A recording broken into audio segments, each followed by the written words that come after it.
So welcome back everyone. हाँ जी, तो अब हम लोग कंटिन्यू करेंगे with the other subsidiary books. Last lecture में हम लोगों ने कैश बुक के बारे में डिस्कस किया। आई होप कि सब लोग फ्लो में इसे देख रहे हो। ठीक है, तो अब हम आ जाते हैं सब्सिडरी बुक्स में, यानी एक एक करके हम लोग इंपॉर्टेंट एरियाज डिस्कस कर लेते हैं for purchase book, sales book, purchase return book, sales return book, etcetera etcetera. ठीक है, let's begin with purchase book. तो सारे यहाँ पे मैंने इंपॉर्टेंट पॉइंट्स आपको लिख के दे दिए हैं, यहीं से क्वेश्चन आएगा। ठीक है, प्रैक्टिकल क्वेश्चन नहीं, थियरी और ट्रू और फॉल्स क्वेश्चन की बात कर रहा हूं। तो इतने पॉइंट्स में से और कंजूसी मत करना कि सर इसमें से कितने पॉइंट पढ़ूं। भाई पूरे टॉपिक का इतना समरी दे दिया है, इतना तो कम से कम पढ़ के जाना है ना। चलो देखते हैं। तो सर ये परचेज बुक में मुझे क्या क्या दिया हुआ है। सबसे पहली बात, what is the purpose why we are making the purchase book. हम लोग परचेज बुक बना रहे हैं टू रिकॉर्ड, यानी ये भी जर्नल का हिस्सा है, all credit purchases of goods. ठीक है, तो भैया यहां पे कैश परचेजेस नहीं आएंगे, जैसा कि मैंने कैश बुक में ही बताया था। कैश परचेजेस, कैश के हर ट्रांजैक्शन कैश बुक में जाएंगे, है ना। तो यहां क्या आने वाला है, ओनली उधार। ठीक है, कैश वाले तो कैश बुक में चले गए, तो बाकी बुक्स में उधार वाले ट्रांजैक्शन ही आएंगे, है ना। तो क्रेडिट परचेस, और वो भी सिर्फ ऑफ गुड्स। ठीक है, अगले पॉइंट में वो भी लिखा हुआ है, डज नॉट रिकॉर्ड। पहली बात तो कैश परचेज नहीं रिकॉर्ड होता। दूसरी बात, असेट के परचेज यहां रिकॉर्ड नहीं होते even if it is on credit. ठीक है, और इसके अलावा कोई भी इनडायरेक्ट एक्सपेंसेस वगैरह है तो वो भी यहां किसी भी तरह से रिकॉर्ड नहीं होते। लाइक स्टेशनरी परचेज्ड, हम लोगों ने अगर स्टेशनरी खरीदा तो क्या वो मेरे परचेज बुक में आएगा? नहीं आएगा सर। ठीक है, यहां सिर्फ वही चीज आएगा जो मैंने रीसेल करने के इंटेंशन से खरीदा हुआ है, यानी मेरे गुड्स। ठीक है, ओके। अगला सोर्स डॉक्यूमेंट क्या होगा सर? इनवॉइस। ठीक है, नाउ ट्राई टू अंडरस्टैंड। कभी भी इनवॉइस सेलर बनाता है, ठीक है, तो सेलर बना के ओरिजिनल जो इनवॉइस होता है वो बायर को दे देता है। Since this is the purchase book, इसलिए हमारे पास होगा ओरिजिनल इनवॉइस। ठीक है, अच्छा सेलर के पास फिर क्या होगा सर? ओरिजिनल तो हमको दे दिया, अरे भाई उसके पास डुप्लीकेट होगा और क्या। ठीक है ना, तो सेल्स बुक के वक्त वही इनवॉइस डुप्लीकेट वाला पार्ट हो जाएगा, परचेज बुक के वक्त वही इनवॉइस ओरिजिनल होगा। ठीक है, ओके आगे देखो।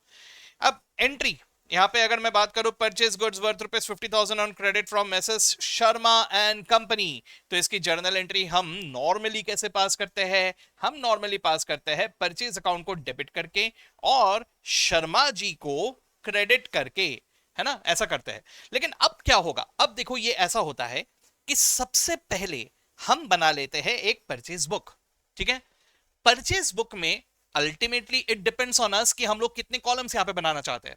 लेकिन अगर कुछ कॉलम्स जो जरूरी होते हैं वो मैं अगर कहूं, तो भाई सबसे पहले तो आपको एक रुपीस का कॉलम तो बनाना ही पड़ेगा अमाउंट के लिए।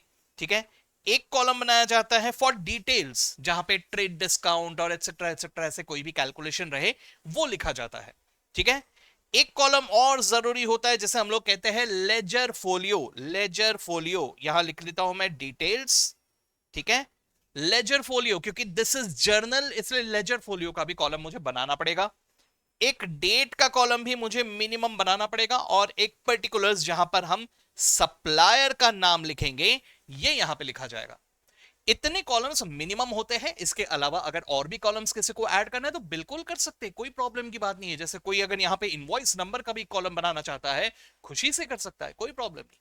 इसके अलावा हमारे सिलेबस में तो नहीं है, लेकिन परचेजेस के साथ साथ इनपुट जीएसटी भी आता है ना।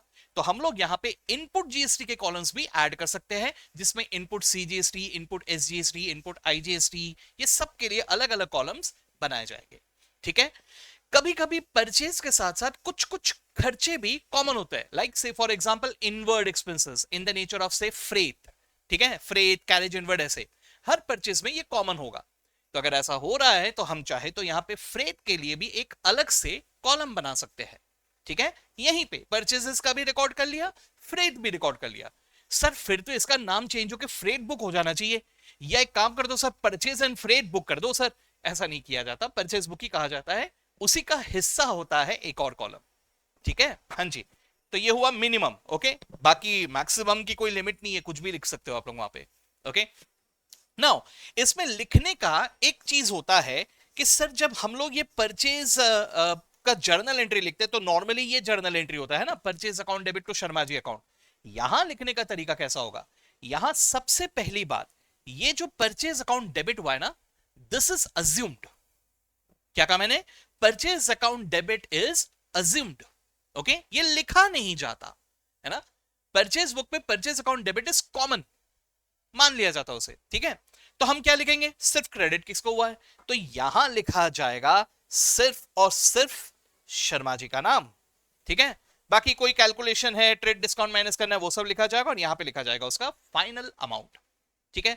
Yes, so what is that final amount, final amount is bill amount minus trade discount, bill amount minus trade discount, ठीक है। हाँ जी सर, कैश डिस्काउंट नहीं करेंगे adjust, cash discount is totally totally totally to be ignored, सिर्फ trade discount minus करने के बाद जो बचा वो आएगा यहां, बस, ठीक है। ओके सर, पैसे मिले तो नहीं मिले तो, अरे उससे कोई लेना देना ही नहीं है, सिर्फ वो जो भी ग्रॉस अमाउंट है या कोटेड अमाउंट है या लिस्ट प्राइस है, उसमें से ट्रेड डिस्काउंट अगर दिया है माइनस कर लो और this is the amount that will come here, ठीक है। ओके, अब यहां ये जर्नल कब किया जाता है sir, on the date of purchase, एक एक करके लाइन से यहां पे एक एक करके लिखे जाएंगे, ठीक है।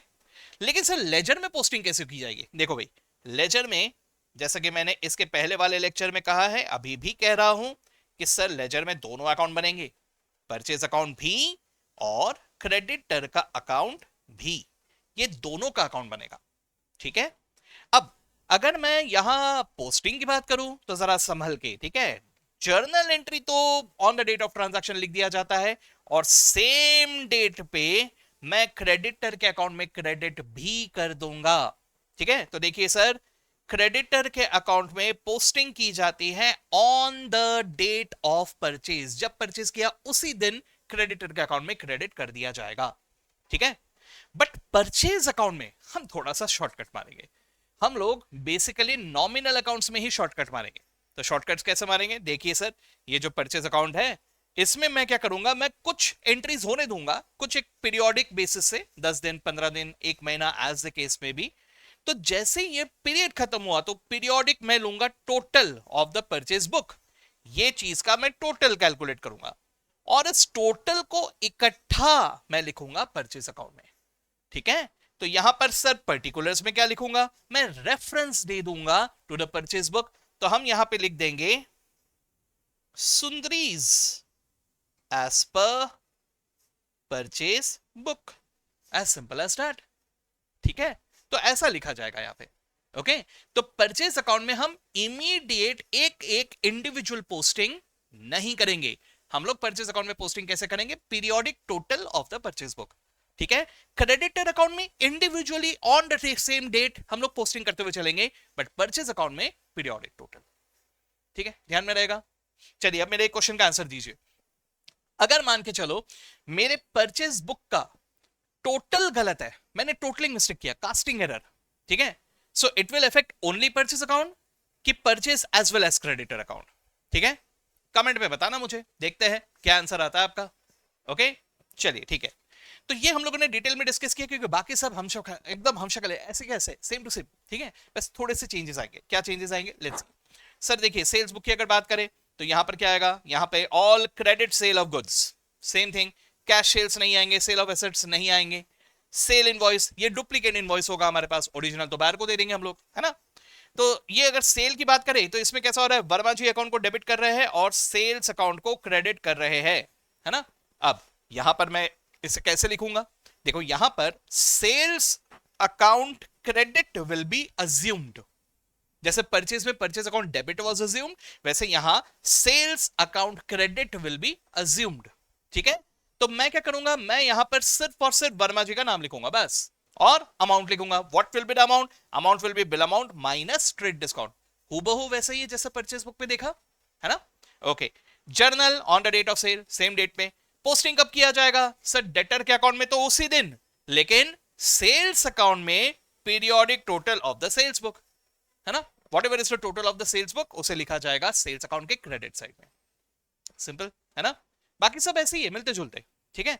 अब इसी तरह से अगर मैं परचेज रिटर्न बुक की बात करूं, सर पहली बात तो याद रखना, यहां पर भी सिर्फ क्रेडिट वाले परचेज रिटर्न आएंगे और वो भी गुड्स के परचेज रिटर्न, ठीक है। तो वही है यहां पे भी records all return of goods purchased on credit, ठीक है।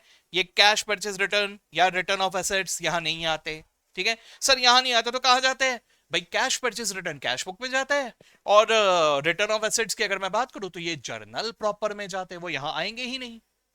ठीक है, ध्यान में रहेगा। चलो good. Source document, very important point. This point is the most important point जो आपको याद रखना है। वहां पे मैंने स्टार मार्क अपनी तरफ से तो कर दिया, आप लोग को भी स्टार मार्क करके रखना है। और स्टार मार्क का रूल आपको आई होप याद है, अगली बार जब रिवाइज करोगे तो देखना कितना याद है। अगर नहीं याद है तो फिर से एक स्टार मार्क कर देना, फिर अगली बार फिर से जब रिवाइज करोगे फिर से देखना, याद है तो ठीक है, नहीं है तो फिर से स्टार मार्क करना। तो एग्जाम के एक दिन पहले रिवाइज करना है कि उस तरह से आपको काम में आएगा। जितने ज्यादा स्टार्स उतना ज्यादा कॉम्प्लिकेटेड हमारे लिए, है ना। तो ये सबसे इंपॉर्टेंट एरिया है, इसको ध्यान में रखना। इसमें गलती होने के चांसेस बिल्कुल है, क्योंकि यहां पे सोर्स डॉक्यूमेंट दो तरफा हो सकता है ना। यहां डेबिट नोट भी हो सकता है और यहां क्रेडिट नोट भी हो सकता है। ठीक है, तो एट दिस स्टेज अब मैं आप लोगों को ये समझाऊंगा नहीं कि क्यों और कैसे ऐसा होता है, वो रेगुलर बैच के लिए है। यहां पर आप लोगों को सिर्फ इतना ध्यान में रखना है कि क्या है भाई। तो डेबिट नोट सेंट वर्ड पे ध्यान देना। जो हम लोग डेबिट नोट भेज रहे हैं, ठीक है, उसका डुप्लीकेट कॉपी हमारे पास रहता है। ओरिजिनल तो हमने भेज दिया ना, या ऑल्टरनेटिवली सप्लायर हमें देता है credit note. So credit note original हमारे पास आता है from the supplier. So it is either the credit note received और it is the debit note sent, as the case में भी। ठीक है, तो ये होता है सोर्स डॉक्यूमेंट। इसको सबसे ज्यादा इंपॉर्टेंट है, ध्यान रखना इसको। ठीक है, घुमा फिरा के देते हैं यहाँ पे क्वेश्चंस। नाउ इसका एंट्री क्या होता है सर? इसमें ना अक्सर मैंने देखा है बहुत सारे बच्चे कंफ्यूज होते हैं कि सर मैं कैसे याद रखूं, परचेज रिटर्न बहुत कंफ्यूज करता है सर, स्पेशली वो रिटर्न आउटवर्ड बोल दिया तो बहुत ही घुमाता है सर। अरे मेरे भाई, ये आपको थोड़ा सा तो याद रखना पड़ेगा, रिटर्न आउटवर्ड और परचेज रिटर्न। और परचेज का उल्टा इस परचेज रिटर्न। अगर परचेज डेबिट होता है तो परचेज रिटर्न क्रेडिट होता है, एज सिंपल एज दैट। ठीक है, मैंने एक और शॉर्टकट आपको इसके पहले बताया, rid rock. Rid rock, who rocks? Rid rock, right. तो कैसे याद रखोगे? Return inward debit rid, return outward credit rock, right. तो ऐसे भी याद रख सकते हो, रिटर्न आउटवर्ड में हमेशा क्रेडिट होता है, राइट। ओके, तो सर जी अगर रिटर्न आउटवर्ड में क्रेडिट होता है, शर्मा जी से अगर रिटर्न हुआ तो मैं क्या करूंगा? मैं शर्मा जी को डेबिट करूंगा और रिटर्न आउटवर्ड या परचेज रिटर्न अकाउंट को क्रेडिट करूंगा। नाउ प्लीज नोट कि यहां पर भी अगर ओरिजिनल ट्रांजैक्शन में कोई ट्रेड डिस्काउंट था तो वो ही अमाउंट यहां पे लिया जाएगा। जैसे मान के चलो 10,000 के गुड्स थे जो मैंने 10% डिस्काउंट में खरीदे थे, ठीक है, खरीदते वक्त मैंने 10% डिस्काउंट में खरीदा, तो यहां पर भी मुझे क्या करना होगा? मुझे 10% डिस्काउंट माइनस करके ही लेना पड़ेगा। जैसे मान के चलो हम लोगों ने 500 रुपए के गुड्स वापस किए, 500 ग्रॉस प्राइस, तो 500 ग्रॉस प्राइस में से भी आपको 10% ट्रेड डिस्काउंट एडजस्ट करना पड़ेगा। ओरिजिनल ट्रांजैक्शन जिस प्राइस पे हुआ था उसी पे। तो इसका सीधा सीधा रास्ता क्या है पता? वो बताऊं मैं आपको क्या करना। अगर 10,000 का परचेज है जिसपे 10% डिस्काउंट होके 9,000 का बिल बना है, तो भाई आपको क्वेश्चन में लिस्ट प्राइस भले ही कुछ भी दिया रहे, आप लोग क्या करना? सीधा सीधा ओरिजिनल प्राइस पे ही कैलकुलेट करना। जैसे मान के चलो अगर हमें कहा गया है कि 10% गुड्स वर रिटर्न, तो 10% कैलकुलेट करो 9,000 का। ठीक है, हाँ, उसमें एक बात का ध्यान रखना कि क्वेश्चन में दिया कैसे। कभी कभी क्वेश्चन में ऐसा दिया रहता है कि goods worth 500, goods of list price 500 were return. तो आपको यह देखना है कि वो नेट प्राइस है कि लिस्ट प्राइस है। अगर लिस्ट प्राइस है तो उसमें से आपको ट्रेड डिस्काउंट माइनस करना होगा और फिर अमाउंट लिखना होगा। ठीक है, ये ध्यान में रखना सब लोग। ओके, अब उसके बाद journal as usual on the date of return. ठीक है, क्रेडिटर के अकाउंट में सेम डेट पे एंट्री की जाएगी इंडिविजुअली, लेकिन परचेज रिटर्न अकाउंट में इंडिविजुअल पोस्टिंग नहीं की जाएगी। यहां पीरियोडिक टोटल लेके हम लोग इकट्ठा पोस्ट करेंगे। कहां पोस्ट करेंगे सर? क्रेडिट पे पोस्ट करेंगे, परचेज रिटर्न अकाउंट के, है ना। इसी तरह से अगर मैं रिटर्न इनवर्ड बुक की बात करूं, सेम टू सेम है, बिल्कुल वही है। इसमें मेन जो बात है वो ये याद रखना आपको, सोर्स डॉक्यूमेंट। सोर्स डॉक्यूमेंट में it can be the credit note sent और द डेबिट नोट रिसीव्ड। ठीक है, क्रेडिट नोट सेंट जो भी भेज रहा हो उसका डुप्लीकेट, और डेबिट नोट रिसीव जो भी मिल रहा है उसका ओरिजिनल। ठीक है, यस सर। अब यहां पर क्या होता है? रिटर्न इनवर्ड डेबिट होता है, सेल्स रिटर्न डेबिट होता है। तो return inward debit to Verma ji. ठीक है, अब देखो जैसे 5,000 के गुड्स है तो 5,000 से एंट्री करोगे। अगर मान के चलो कोई ट्रेड डिस्काउंट होता तो वो ट्रेड डिस्काउंट एडजस्ट करने के बाद जो नेट अमाउंट है उसी से हम लोग यहां पर एंट्री पास करते। ठीक है, बाकी सब पॉइंट सेम। बस इतना ध्यान रखना कि सेल्स रिटर्न बुक का जो पीरियोडिक टोटल होता है उसे सेल्स रिटर्न अकाउंट में डेबिट किया जाएगा। ठीक है, यस, इजी। ये सब होने के बाद लास्ट में जनरल जर्नल या जर्नल प्रॉपर। ठीक है, ये क्या होता है? ये मसीहा बुक है, जिसका कोई नहीं होता उसका जर्नल प्रॉपर होता है। यानी हर ट्रांजैक्शन थोड़े ही ना कॉमन होते हैं, मतलब कैश वाले कैश पे चले गए, परचेज वाले परचेज पे चले गए, सेल्स वाले सेल्स पे चले गए, लेकिन कुछ तो होंगे कुछ अलग, है ना? या रेक्टिफिकेशन एंट्रीज, तो ये सब जो चीजें हैं ये आते हैं हमारे जर्नल प्रॉपर में। यहाँ पे बहुत सारे चीजें आते हैं भाई, है ना? Opening entry, closing entry, rectification entries, transfer entries, उसके अलावा अनकॉमन एंट्रीज, ऐसे बहुत सारे ट्रांजैक्शंस बच जाते हैं जो हमें जनरल जर्नल या जर्नल प्रॉपर में लिखना पड़ता है। सर ये लिखना पड़ता है तो इसका स्टाइल कैसा होगा, जैसे बाकी सब का अलग है? अरे बाकी सबका अलग इसलिए है क्योंकि वो कॉमन है। जो अनकॉमन है इसका कोई स्टाइल नहीं है। ये जनरल जर्नल या जर्नल प्रॉपर मतलब वही अपना जर्नल बुक है ना, जो अपन नहीं बनाते थे, date, particulars, ledger folio, amount, वही फॉर्मेट है। और फिर उसको लेजर में पोस्टिंग करने का तरीका भी सेम, नो चेंज। ठीक है, तो भैया ये है हमारा जनरल जर्नल, है ना? हाँ जी। तो इसमें सब चीजें वैसे के वैसे रहेंगे। जैसे देखो, चार्ज डेप्रिसिएशन, डेप्रिसिएशन की एंट्री क्या होती है? Depreciation account debit to machine account. तो सेम एंट्री यहां पर भी पास की जाएगी, बस उसे जनरल जैसे जर्नल एंट्री लिखते थे उसी फॉर्मेट में लिखना है, और लेजर में भी उसी तरह से पोस्टिंग करना है आपको। ठीक है, लास्ट में बोनस फॉर यू, ये मैंने यहां पर एक टेबल दिया हुआ है। ये टेबल आपके लिए एग्जाम के एक दिन पहले बहुत ज्यादा काम में आएगा, to revise all the things. यहां पे सारी चीजें समराइज करके मैंने दे दिए हैं। ठीक है, तो ईमानदारी से अच्छे से इसको देख के जाना। ठीक है, so I hope this was beneficial, अच्छा था, आपके लिए फायदेमंद था। ठीक है, इसको मैं यहां पे रोक रहा हूं इस वीडियो को। अगले वीडियो में हम लोग मिलेंगे with the top 5 questions of subsidiary books and cash book. ठीक है, अच्छे से पढ़ के रखना, रिवाइज करके रखना, ताकि वो क्वेश्चंस को independently without any help solve कर पाओ। ठीक है, चलिए, so with that let's end it here, see you all in the next lecture, bye bye.